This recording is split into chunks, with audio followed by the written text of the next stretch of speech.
Desde la conexión de John F. Kennedy con el Chicago Outfit hasta la supuesta relación pasada de Donald Trump con el crimen organizado, nos adentramos en el turbio y oscuro mundo de la política, donde el poder suele mantener un romance inseparable con la corrupción. Siéntese mientras desentrañamos las espeluznantes historias de 10 políticos corruptos que colaboran con la mafia, que dejarán en entredicho el tejido mismo de la política mundial. Donald Trump. Desde sus turbios negocios con casinos hasta declaraciones contradictorias y asociaciones con conocidos mafiosos, el pasado del expresidente de Estados Unidos, Donald Trump, está plagado de conexiones cuestionables. A principios de la década de 1980, Donald Trump puso sus ojos en Atlantic City, Nueva Jersey, como el lugar perfecto para establecer su imperio de casinos. Poco sabía el público que tras el brillo y el glamour de estos casinos se escondía una red de conexiones con el crimen organizado que volverían a perseguir a Trump más adelante. La primera gran aventura de Trump en Atlantic City consistió en alquilar propiedades a Kenneth Shapiro y Daniel Sullivan. Shapiro, como reveló el periodista Timothy L. O'Brien en su libro Trump Nation, The Art of Being the Donald, era un gángster callejero con estrechos vínculos con la mafia de Filadelfia. Sullivan, por su parte, era un asociado de la mafia, informante del FBI y negociador laboral. No era el tipo de individuos con los que cabría esperar que se asociara un hombre de negocios de renombre. Pero la ambición y el deseo de éxito de Trump parecían tener más peso que cualquier preocupación por los antecedentes de sus socios. Con la ayuda de Shapiro y Sullivan, Trump inició su imperio de casinos en Atlantic City, empezando por la construcción del Trump Plaza. Sin embargo, no fueron solo las turbias conexiones de sus socios lo que levantó ampollas. Trump también tuvo un encontronazo con la ley durante la construcción de la Torre Trump en Manhattan. Recurrió a la ayuda de una empresa cementera controlada por los jefes de la mafia Anthony Fat Tony, Salerno y Paul Castellano. Esta revelación salió a la luz durante una investigación federal que concluyó que el edificio de apartamentos Trump Plaza, parte del imperio inmobiliario de Trump, probablemente se benefició de conexiones con el crimen organizado. Se sabía que el sector de la construcción en Nueva York estaba saturado de influencias mafiosas, y Trump parecía no tener reparos en hacer negocios con individuos vinculados al crimen organizado. Esto planteó serias dudas sobre su juicio y el alcance de sus conexiones. Pero los vínculos entre Trump y la mafia no acabaron ahí. Durante la construcción de la Torre Trump, Trump tuvo problemas con trabajadores polacos indocumentados que estaban demoliendo el edificio Bonwit Teller para hacer sitio a su gran visión. Para manejar la situación, Trump recurrió nada menos que a Daniel Sullivan, su socio arrendador en Atlantic City y conocido asociado de la mafia. La ayuda de Sullivan en el trato con los trabajadores polacos puso de manifiesto la disposición de Trump a trabajar con personas vinculadas al crimen organizado. También suscitó dudas sobre hasta qué punto Trump estaba dispuesto a comprometer sus principios en aras de sus negocios.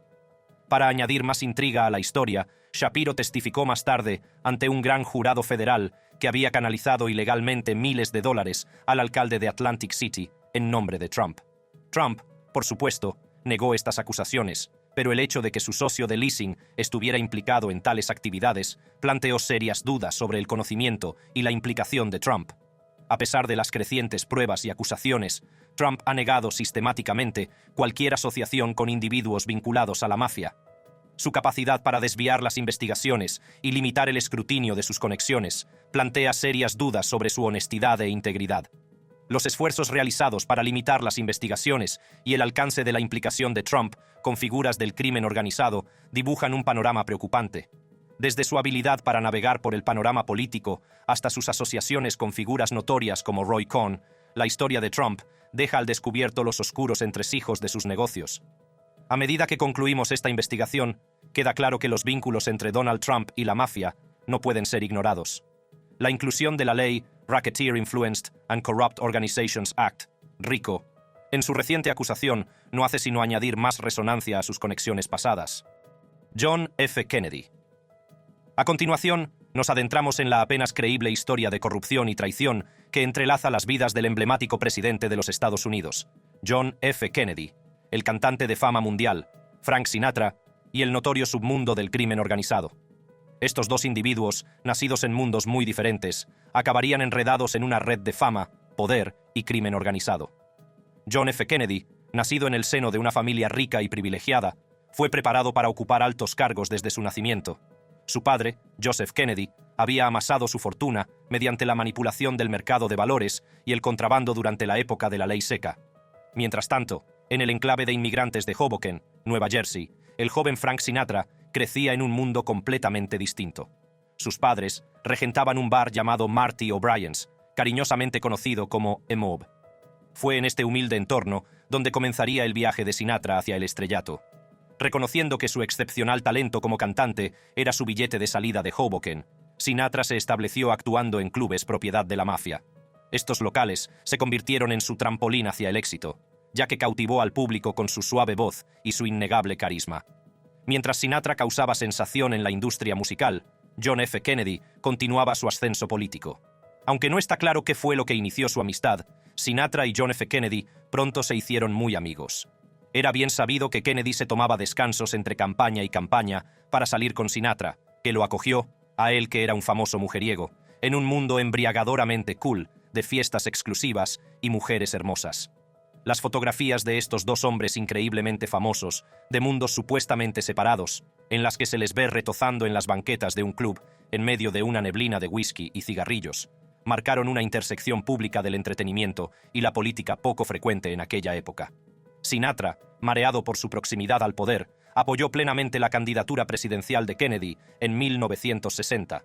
No solo lanzó una nueva e incómoda versión de su éxito High Hopes, con una letra que elogiaba a Kennedy, sino que también trabajó incansablemente entre bastidores, recaudando fondos para la campaña y asegurándose el apoyo de la mafia, en particular del notoriamente inestable jefe del Chicago Outfit, Sam Giancana. La mafia, con su control sobre los sindicatos, creía que su apoyo a Kennedy llevaría a una administración indulgente.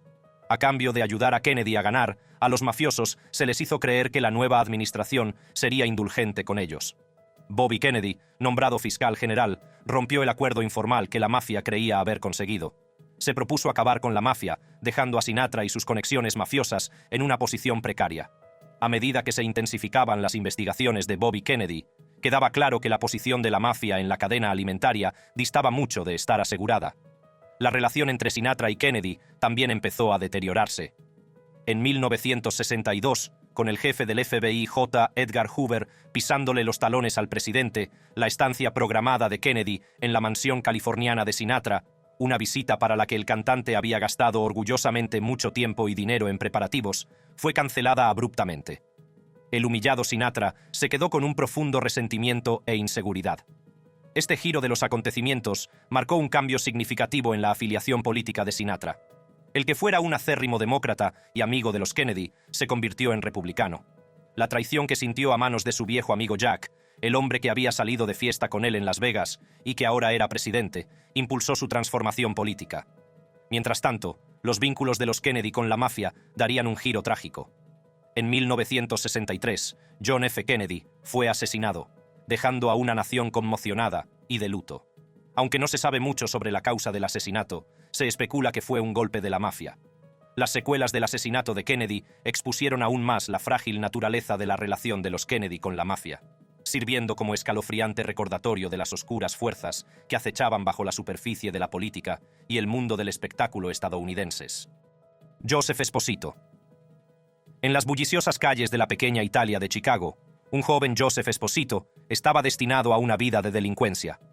Nacido el 6 de octubre de 1871 en Acerra, Campania, Italia, Esposito emigró a Illinois con su familia en busca de una vida mejor.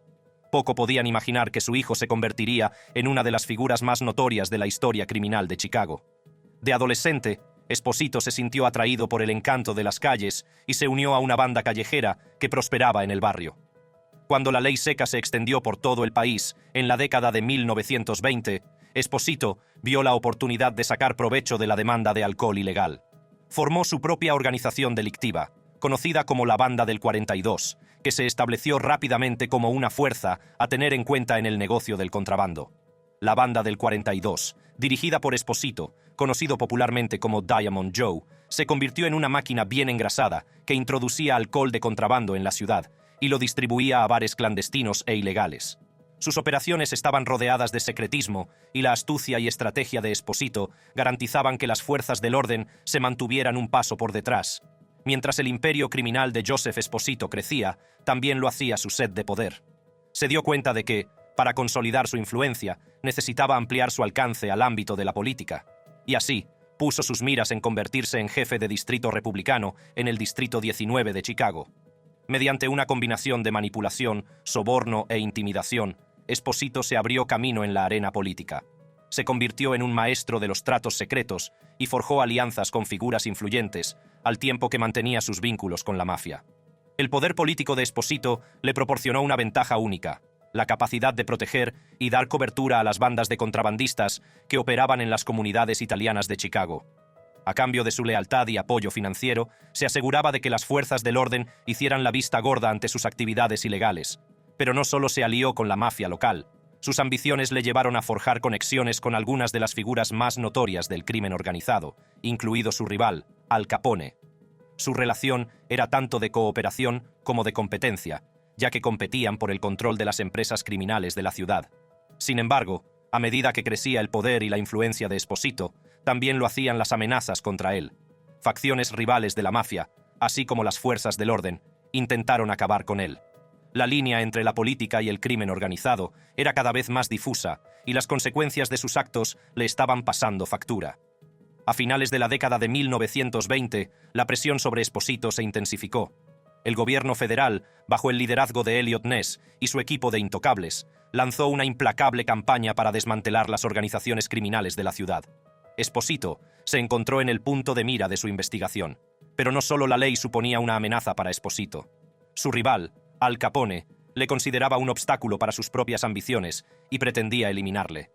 La tensión entre ambos creció y era solo cuestión de tiempo que estallara la violencia. Aquel fatídico 21 de marzo de 1928, Esposito sufrió una emboscada en un tiroteo desde un coche. Los asaltantes, que se creía que estaban asociados con la banda de Capone, desataron una lluvia de balas que acabó con la vida de Esposito en un instante. La noticia de la muerte de Esposito conmocionó a toda la ciudad. Marcó el final de una era, un capítulo de la historia de Chicago definido por la corrupción, las luchas de poder y el entrelazamiento de la política y el crimen organizado. Giulio Andreotti. Giulio Andreotti, 41º primer ministro de Italia, fue una figura destacada de la política italiana, conocido por sus dotes diplomáticas y su capacidad para mediar en los conflictos de intereses dentro de su partido. Sin embargo, su carrera se vio empañada por acusaciones de connivencia con la mafia, que desembocaron en persecuciones y juicios penales. La carrera política de Giulio Andreotti comenzó en la década de 1940 y ascendió rápidamente en el Partido de la Democracia Cristiana. Conocido por su carácter apacible, su memoria retentiva y su sentido del humor, Andreotti se convirtió en miembro del Consejo Nacional de la Democracia Cristiana en 1944.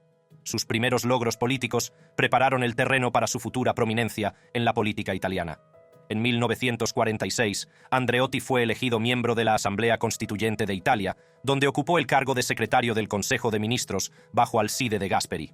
Este cargo le otorgó responsabilidades más amplias que a muchos ministros en ejercicio, lo que le permitió realizar importantes contribuciones a la reforma del Comité Olímpico Italiano y al establecimiento de límites a la importación y cuotas de pantalla para las películas italianas. En 1972, Andreotti alcanzó un hito importante en su carrera política al convertirse por primera vez en primer ministro. Al frente de 2 gabinetes consecutivos de centro-derecha, el gobierno de Andreotti se centró en aplicar políticas sociales destinadas a mejorar la vida de los ciudadanos italianos. Uno de sus logros más notables durante este periodo fue la ampliación del seguro de enfermedad y la indexación del coste de la vida a los planes de pensiones, garantizando así que las personas mayores y las poblaciones vulnerables estuvieran cubiertas. Aunque el gobierno de Andreotti dio prioridad a las políticas nacionales, también desempeñó un papel crucial en los asuntos exteriores. Reforzó los lazos de Italia con la OTAN y los países árabes, contribuyendo a la posición de Italia como actor clave en la diplomacia internacional. La capacidad de Andreotti para desenvolverse en complejas relaciones internacionales puso de manifiesto sus dotes diplomáticas y consolidó aún más su reputación de hábil estadista. La carrera política de Giulio Andreotti no estuvo exenta de polémica, ya que tuvo que hacer frente a varios desafíos legales y a acusaciones de connivencia con la mafia. Estas controversias dejarían un impacto duradero en su legado y en el panorama político italiano. A mediados de la década de 1990, surgieron acusaciones perjudiciales de que Andreotti había estado implicado con la mafia, concretamente con la Cosa Nostra. Una serie de informadores de la mafia afirmaron a los fiscales que Andreotti había sido el protector de la Cosa Nostra en Roma y que era conocido en la mafia como el tío Giulio. Estas acusaciones sacudieron los cimientos de la política italiana y ensombrecieron la reputación de Andreotti. Andreotti fue acusado de tener vínculos con la mafia y de autorizar el asesinato del periodista Mino Pecorelli, que había investigado sus lazos con los mafiosos de Sicilia. Los juicios que siguieron fueron muy publicitados y captaron la atención de la nación.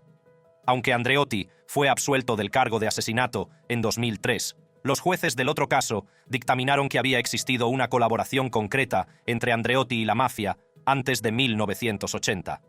Afirmaron que su comportamiento había contribuido a reforzar la Cosa Nostra, creando un sentimiento de protección entre sus miembros. Durante el periodo en que se descubrieron los vínculos de Andreotti con la mafia, había dirigido nada menos que 5 gobiernos italianos. Sin embargo, debido a la prescripción, no fue condenado ni sentenciado por los delitos de los que se le acusaba. Aunque Andreotti fue absuelto de todos los cargos, las controversias en torno a sus presuntos vínculos con la mafia dejaron una mancha duradera en su reputación. Los críticos sostenían que el sistema judicial había ido demasiado lejos al procesarle, mientras que otros creían que había escapado a la verdadera responsabilidad por sus actos. Zhou Yongkang. Nacido en el seno de una familia humilde del este de China, el camino de Zhou Yongkang hacia el poder fue de todo menos ordinario. Su padre, un granjero analfabeto, pidió prestado dinero para enviar a Zhou a la escuela, con la esperanza de un futuro mejor para su hijo. La inteligencia y el esfuerzo de Zhou dieron sus frutos y le valieron una codiciada plaza en una universidad de élite de Pekín, hoy conocida como Universidad China del Petróleo. Tras licenciarse en prospección petrolífera, Zhou se embarcó en una carrera que marcaría su destino. Lo destinaron a un yacimiento petrolífero del noreste del país, donde no tardó en ascender, demostrando sus dotes políticas y de liderazgo. Fue durante esta época cuando el camino de Zhou se cruzaría con la industria petrolera estatal, que más tarde se convertiría en una de sus bases de poder. La carrera política de Zhou cobró impulso cuando fue trasladado al Ministerio del Petróleo en Pekín. Este ministerio se transformaría más tarde en una gigantesca empresa petrolera estatal, proporcionando a Zhou aún más influencia y poder. En 2001, la trayectoria política de Zhou dio otro salto cuando fue nombrado jefe del Partido Comunista de la provincia de Sichuan, en el suroeste de China. En 2002, regresó a Pekín y asumió el control del Ministerio de Seguridad Pública, que supervisaba las fuerzas policiales del país. 5 años más tarde, la influencia de Zhou alcanzó su punto álgido cuando consiguió un puesto en el Comité Permanente del Politburó, el máximo órgano decisorio de China, compuesto por 9 miembros. Esta elevada posición le otorgó una cartera ampliada que abarcaba todos los asuntos de seguridad nacional. A medida que crecían el poder y la influencia de Zhou Yongkang, también lo hacían los rumores y susurros en torno a su presunta implicación en casos de corrupción y sus vínculos con la mafia. Entre bastidores, se decía que Zhou y los miembros de su familia aprovechaban su posición de liderazgo para acumular enormes riquezas por medios ilícitos. Durante meses, intensos rumores políticos se cernieron sobre Zhou, arrojando una oscura nube sobre su otrora ilustre carrera. La rama disciplinaria del Partido Comunista anunció finalmente una investigación formal sobre Zhou por graves violaciones de la disciplina, conmocionando el panorama político. En diciembre, la agencia estatal de noticias Xinhua informó de la detención de Zhou después de que la dirección comunista lo expulsara del partido. El otrora poderoso jefe de seguridad se encontraba ahora en el lado equivocado de la ley, enfrentado a una letanía de cargos que sacudirían a la nación. Los fiscales revelaron que Zhou había sido acusado formalmente de aceptar sobornos, abuso de poder y filtración de secretos de Estado, acusaciones que conmocionarían a la opinión pública china. El posterior juicio penal, celebrado en Tianjin, ciudad cercana a Pekín, sería un momento decisivo en la vida de Zhou. Zhou, que ahora tiene 72 años, se enfrentaba a una condena a cadena perpetua por aceptar sobornos, además de otros años por abuso de poder y revelación de secretos de Estado. Pero las acusaciones no se detuvieron ahí.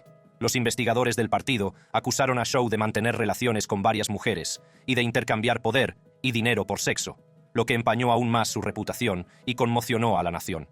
También se le acusó de estar relacionado con el crimen organizado, especialmente cuando su estrecho colaborador, el multimillonario chino Liu Han, fue declarado culpable de dirigir una banda de estilo mafioso.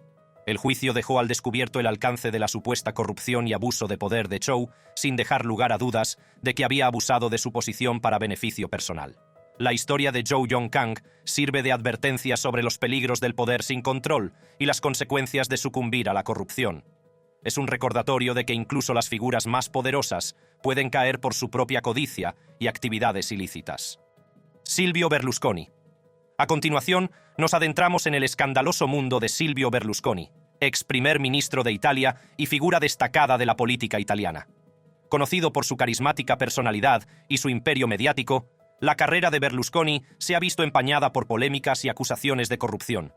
Sin embargo, uno de los aspectos más escandalosos de su trayectoria política son sus presuntos vínculos con la mafia. Nacido el 29 de septiembre de 1936 en Milán, Italia, Silvio Berlusconi creció en el seno de una familia de clase media. Desde muy joven mostró un gran interés por los negocios y el espíritu empresarial. En la década de 1960, Berlusconi se aventuró en el mundo de los medios de comunicación, creando su propia cadena de televisión, Mediaset. Esto marcó el comienzo de su imperio mediático, que más tarde desempeñaría un papel importante en sus ambiciones políticas. En 1994, Berlusconi fundó su propio partido político, Forza Italia, que pretendía desafiar el orden político establecido en Italia. En una ola de populismo y antisistema, Berlusconi se presentó como un hombre de negocios de éxito, capaz de traer prosperidad y estabilidad al país. Ese mismo año, Forza Italia obtuvo un importante número de escaños en el Parlamento italiano, lo que le catapultó al primer plano nacional. Formó un gobierno de coalición con otros partidos de derechas, convirtiéndose por primera vez en primer ministro de Italia. A medida que avanzaba la carrera política de Berlusconi, también lo hacían las polémicas que le rodeaban. Las acusaciones de corrupción, soborno y abuso de poder plagaron su mandato como primer ministro. Sus oponentes le acusaron de utilizar su posición política para proteger sus propios intereses y evitar repercusiones legales. Los primeros rumores sobre los presuntos vínculos mafiosos de Berlusconi surgieron en la década de 1990, una época convulsa en Italia en la que la mafia estaba en guerra con el Estado italiano. Fue un periodo marcado por los brutales asesinatos de dos jueces de alto nivel, Giovanni Falcone y Paolo Borsellino, venerados en Sicilia por su implacable lucha contra el crimen organizado. Alessandro Di Battista, un alto cargo del movimiento 5 Estrellas, revivió recientemente estas acusaciones, citando una sentencia judicial contra Marcello Dell'Utri, antiguo ayudante de Berlusconi y fundador de Forza Italia. Dell'Utri cumple actualmente condena por sus vínculos con la Cosa Nostra, la mafia siciliana. Las acusaciones contra los vínculos de Berlusconi con el crimen organizado cobraron fuerza cuando se reveló que había contratado a un socio de la mafia como jardinero y mozo de cuadra en su villa. Esta sorprendente revelación levantó ampollas y alimentó las especulaciones sobre el grado de implicación de Berlusconi con la mafia. Berlusconi siempre ha negado vehementemente estas acusaciones, manteniendo que no tiene vínculos con el crimen organizado. Sin embargo, su estrecha relación con Dell'Utri, considerado actualmente embajador de la Cosa Nostra, ha levantado sospechas y alimentado la indignación pública. Cabe señalar que Dell'Utri no solo fue durante mucho tiempo socio comercial de Berlusconi, sino que también desempeñó un papel importante a la hora de guiar su entrada en política. Esta conexión ha alimentado aún más las especulaciones sobre la naturaleza de su relación y el grado de conocimiento de Berlusconi sobre los vínculos de Dell'Utri con la mafia. A pesar de la controversia en torno a los supuestos vínculos de Berlusconi con la mafia, es importante señalar que nunca ha sido juzgado por cargos relacionados con la Cosa Nostra. Sin embargo, varios mafiosos han denunciado sus conexiones con la organización criminal siciliana, echando más leña al fuego de la especulación. Marcello Dell'Utri. Nacido y criado en Sicilia, Marcello Dell'Utri siempre fue ambicioso. Poseía un intelecto agudo y un impulso para tener éxito. Durante sus estudios universitarios, Dell'Utri se cruzó por primera vez con Silvio Berlusconi, una figura carismática e influyente que se convertiría en su mentor y confidente. Berlusconi, que ya era un empresario de éxito, reconoció el potencial de Dell'Utri y lo tomó bajo su protección. A medida que crecía el imperio mediático de Berlusconi, Dell'Utri desempeñó un papel crucial en su expansión. Dirigió la agencia de publicidad de Berlusconi, diseñando campañas que cautivarían al público italiano y consolidarían la influencia de Berlusconi en el panorama mediático. Sin embargo, su asociación se extendió mucho más allá del mundo de la publicidad. Dell'Utri se convirtió en la mano derecha de Berlusconi en la arena política, ayudándole a navegar por el complejo mundo de la política italiana. Juntos fundaron el partido conservador Forza Italia, una fuerza que sacudiría los cimientos del panorama político italiano. La mente estratégica y la perspicacia política de Dell'Utri fueron decisivas para el éxito de Forza Italia. Orquestó campañas, Movilizó a sus seguidores y se aseguró de que el mensaje de Berlusconi calara en las masas. Pero entre bastidores, el ascenso al poder de Dell'Utri empezaba a revelar un lado oscuro.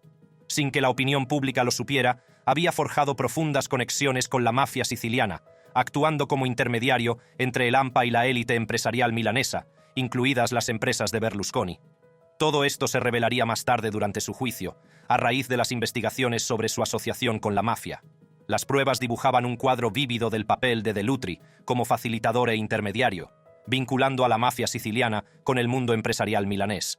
Se trataba de una red de corrupción y connivencia que se extendió durante décadas y que implicaba tanto a Dell'Utri como a su estrecho colaborador, Silvio Berlusconi.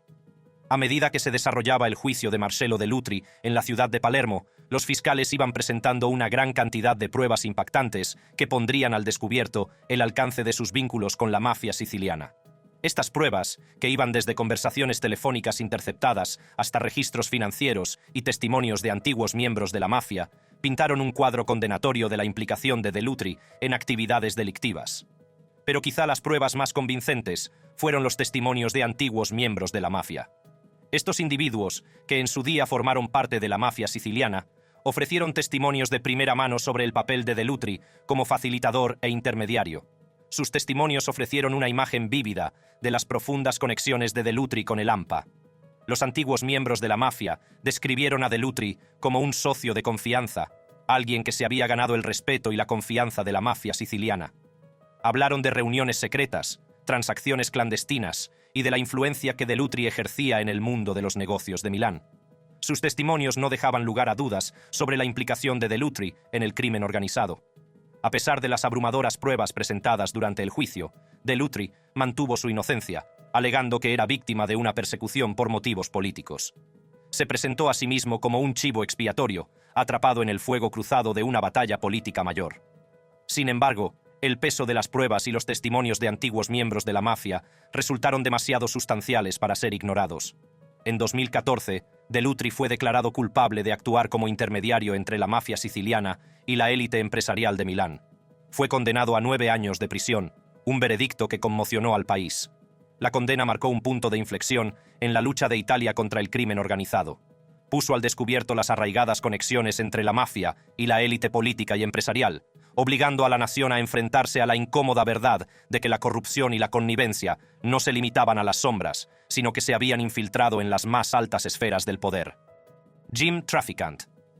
Antes de llegar al Congreso, Jim Traficant ya se había hecho un nombre en la arenosa ciudad de Youngstown, Ohio.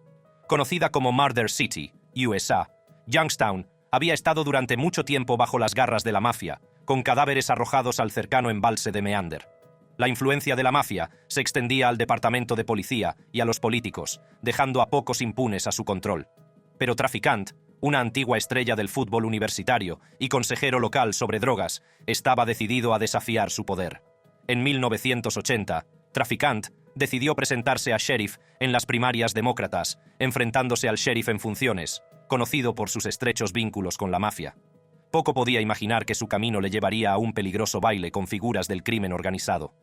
Durante su campaña, el primo de Traficant, un jugador de Las Vegas, le presentó a Charles Carabia, una figura ruda e intimidatoria vinculada al sindicato de Cleveland. Carabia se ofreció a recaudar dinero para la campaña de Traficant, cubriendo así las apuestas de la mafia en caso de que el popular Traficant molestara al titular del cargo. Reconociendo la naturaleza corrupta de la oferta, Traficant vio una oportunidad de utilizar su dinero contra ellos en el futuro. Con la ayuda de Carabia, Traficant recaudó la importante suma de $103,000 para su campaña. Pero a medida que se acercaban las elecciones primarias, Carabia reveló sus verdaderas intenciones. Quería que Traficant conociera a James Prato, el jefe de la facción de Youngstown, alineada con la mafia de Pittsburgh. Prato era una figura formidable, y Carabia creía que Traficant podría utilizar su influencia para acabar con él. A regañadientes, Traficant accedió a la reunión. Carabia le llevó al restaurante de Prato, el Calla Mar Manor de Youngstown, donde tuvo lugar una breve conversación. Para sorpresa de Traficant, Prato le entregó un sobre con $55,000 en efectivo. La oferta era clara. El dinero era para asegurarse la lealtad de Traficant. Pero Traficant, fiel a sus principios, tomó una decisión que cambiaría el curso de su carrera política. Esa misma noche, Traficant volvió a reunirse con Carabia y le devolvió el sobre y todo el dinero. Le dijo a Caravia que devolviera el dinero a Prato, negándose a dejarse comprar o comprometer. Este acto de desafío conmocionó a Caravia, que nunca se había encontrado con un político que rechazara el dinero de la mafia. La negativa de Trafficant a seguir las reglas de la mafia le enfrentó a las poderosas fuerzas que controlaban Youngstown. En una victoria aplastante, Trafficant consiguió la nominación demócrata para sheriff, desafiando los pronósticos y las expectativas de la mafia. Pero no sabía que su negativa a dejarse influir por su dinero tendría consecuencias de gran alcance. Poco después de su victoria, Trafficant se enfrentó a un nuevo reto. El FBI recibió un informe de su oponente republicano en las elecciones generales, alegando que había sido contactado por mafiosos locales que le ofrecían dinero a cambio de no interferir en sus operaciones delictivas. Estas acusaciones ensombrecieron la campaña de Trafficant y suscitaron dudas sobre su integridad. El FBI empezó a investigar los vínculos de Trafficant con el crimen organizado y, en un giro sorprendente de los acontecimientos, fue acusado de chantaje, conspiración para cometer sobornos y aceptación de gratificaciones ilegales. Las acusaciones fueron un duro golpe para la reputación de Trafficant, pero él se mantuvo firme en su inocencia. Sin dejarse intimidar por las acusaciones, Trafficant decidió emprender él mismo la batalla legal, actuando como su propio abogado durante el juicio. Era una decisión arriesgada para alguien sin formación jurídica, pero Trafficant estaba decidido a demostrar su inocencia y sacar a la luz la corrupción que asolaba su ciudad. El juicio se convirtió en un espectáculo que captó la atención de toda la nación. El estilo poco convencional de Trafficant y su comportamiento callejero le convirtieron en una figura cautivadora en la sala. Se defendió apasionadamente, argumentando que no había aceptado sobornos, sino que había utilizado el dinero de la mafia como parte de su propia operación contra ella. Fuera o no del todo cierto, Trafficant consiguió lo que parecía imposible: convencer al jurado de que no había aceptado sobornos, sino que estaba llevando a cabo su propia operación de contraespionaje. El veredicto fue una sorprendente victoria para Trafficant, consolidando su reputación como el congresista de teflón que podía escapar de cualquier cargo que se le imputara. Sin embargo, su nombre siempre estaría asociado a la mafia, tanto si era capaz de demostrar su inocencia ante un tribunal como si no. Hashim Thaçi. A finales de la década de 1980, las tensiones entre la mayoría étnica albanesa y el gobierno serbio se intensificaron, lo que condujo a una represión de la autonomía de Kosovo. Hashim Thaçi, como muchos otros, se implicó en el movimiento de resistencia, uniéndose al Ejército de Liberación de Kosovo, ELK. El ELK, formado inicialmente como guerrilla, tenía como objetivo luchar por la independencia de Kosovo de Serbia. Thaçi ascendió rápidamente en las filas del ELK, demostrando dotes de liderazgo y una feroz determinación para alcanzar sus objetivos. Se convirtió en una figura prominente dentro de la organización, conocido por su carisma y su capacidad para recabar apoyos. El punto de inflexión para Thaçi y el ELK se produjo en 1999, cuando la OTAN intervino en la guerra de Kosovo. Las fuerzas serbias, dirigidas por Slobodan Milošević, habían desatado una campaña de limpieza étnica dirigida contra los albaneses de Kosovo. La intervención de la OTAN contribuyó a poner fin a las atrocidades cometidas por las fuerzas serbias y allanó el camino para la independencia de Kosovo. Tras la guerra, Thaçi pasó de ser un líder militar a una figura política. En 2000, se convirtió en el líder político del ELK y desempeñó un papel crucial en el establecimiento del nuevo gobierno de Kosovo. Su ascenso al poder fue recibido con admiración y escepticismo, ya que empezaron a circular rumores sobre sus presuntos vínculos con el crimen organizado. Fue en otoño de 2000 cuando el primer informe conocido de la inteligencia militar de la OTAN sobre el crimen organizado local implicó a Thaçi. El informe destacaba su influencia sobre organizaciones criminales que controlaban una parte importante de Kosovo. El relator de derechos humanos del Consejo de Europa, Dick Marty, llevó a cabo una investigación oficial sobre estas acusaciones. En su informe, Marty acusaba a Thaçi y a otros altos cargos del ELK de tener vínculos con el crimen organizado. Estas espeluznantes revelaciones conmocionaron a la comunidad internacional y provocaron peticiones de investigaciones penales sobre la presunta red delictiva de Thaçi. A pesar de las crecientes pruebas y acusaciones, el gobierno de Thaçi ha rechazado con vehemencia el informe Marty, calificándolo de parte de una conspiración serbia y rusa para desestabilizar Kosovo. Sin embargo, documentos filtrados de la KFOR, la Fuerza de Mantenimiento de la Paz dirigida por la OTAN y responsable de la seguridad en Kosovo, respaldan aún más las acusaciones contra Thaçi. Estos documentos, elaborados hacia 2004, identifican a Thaçi como uno de los peces más gordos de los círculos del crimen organizado. Los informes indican que Thaçi Era el jefe de una red mafiosa responsable del contrabando de armas durante la Guerra de Kosovo de 1998 a 99 y después de ella. Esta revelación suscita serias dudas sobre el alcance de su influencia y el papel que desempeñó en alimentar el conflicto. Pero las acusaciones contra Tasi no se detienen ahí. Los informes también le acusan de ejercer un violento control sobre el tráfico de heroína, lo que refuerza aún más sus presuntos vínculos con el crimen organizado. Quizá la afirmación más impactante de los informes sea la implicación del círculo íntimo de Tasi en una banda que asesinaba a cautivos serbios para vender sus riñones en el mercado negro. Esta truculenta operación pone de manifiesto el grado de depravación en el que supuestamente se han hundido Tasi y sus socios. Las acusaciones de tráfico de órganos humanos han conmocionado a la comunidad internacional, exigiendo atención y acción inmediatas. Las posibles implicaciones de estas investigaciones son de gran alcance, y las consecuencias para Tasi y sus asociados pueden ser graves si se les declara culpables. Las consecuencias de estas revelaciones marcarán sin duda el futuro de Kosovo y plantearán importantes interrogantes sobre la integridad de los gobernantes. Nicola Manzino. Nacido en Italia en los años 50, Nicola Manzino comenzó su carrera política en el turbulento panorama de la política italiana. Gracias a su carisma y a su habilidad para desenvolverse en el complejo mundo del poder, Manzino escaló rápidamente posiciones y ocupó diversos cargos de alto rango en el gobierno italiano. A medida que ascendía en la escala política, Manzino se hizo famoso por su habilidad para forjar alianzas y establecer contactos. Su encanto y perspicacia política le convirtieron en una fuerza a tener en cuenta, y pronto se convirtió en una figura prominente de la política italiana. El ascenso de Manzino al poder no estuvo exento de polémica. Corrían rumores de tratos secretos y alianzas dudosas a su alrededor, pero siempre se las arreglaba para mantener un aire de respetabilidad. Parecía que nada podía empañar su cuidada imagen, pero a puertas cerradas, una faceta diferente de Manzino comenzó a emerger. Una faceta que escandalizaría a la nación y revelaría sus profundos vínculos con la mafia siciliana. Es en este contexto en el que sale a la luz el escándalo que rodea la afiliación de Manzino con la mafia. En julio de 2012, los fiscales de Palermo le acusaron de ocultar pruebas cruciales sobre las negociaciones entre el Estado y la Cosa Nostra, la mafia siciliana. Estas negociaciones pretendían poner fin a una serie de atentados perpetrados por la Cosa Nostra en 1992. Eran los primeros años de la década de 1990, cuando Italia se vio asolada por una oleada de atentados orquestados por la Cosa Nostra, la célebre mafia siciliana.